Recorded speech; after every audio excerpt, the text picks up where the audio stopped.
Alam nyo naman na yung sahod dito sa Hong Kong, kahit malaki, marami din naman gastusin. Gumagastos tayo sa mga holidays natin, sa mga day off natin. Siyempre, hindi tulad nung sa Middle East na talagang si kabayan ay pinangakuan ng kanyang amo na tataasan ang sahod kapag pipirma uli ng kontrata.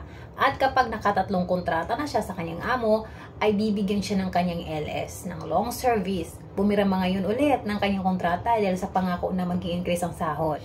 After nga niya, nagpirma ng kontrata, nakita niya na ang kanyang increase sa sahod ay 40 Hong Kong dollars. Mantakay nyo naman, B. 6 yung pinagsisilbihan niya sa bahay. 2 matanda kasi kasama yung 2 matanda. Hindi naman siguro sa pag-iinarte. Ikaw papangakuan ka ng long service. Pero yung in-increase sa'yo na sahod is 40 Hong Kong dollars. Do you think na makaya nilang ibigay yung long service, di ba?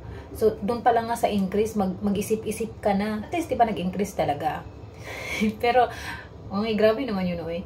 Hindi naman sa nag-iinarte at nagiging choosy, at least nag-increase. Pero takot din naman daw si kabayan na baka daw pag nag-matras siya, baka makahanap daw siya ng ibang amo na mas worse pa.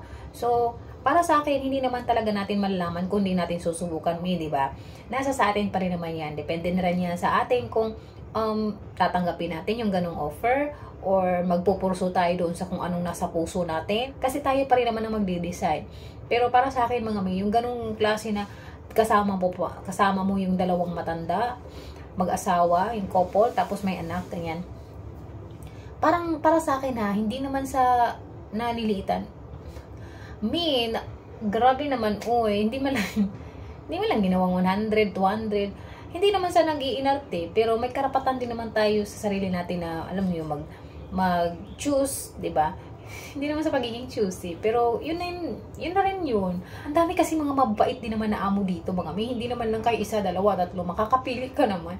Alam niyo naman na yung sahod dito sa Hong Kong, kahit malaki, marami din naman gastusin. Gumagastos tayo sa mga holidays natin, sa mga day off natin.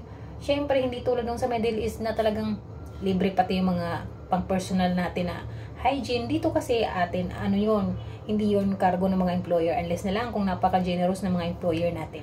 So, mga kabayan, if ever na hindi nyo talaga gusto yung offer ni amo ninyo, free naman kayong umexit at mag-choose ng another amo.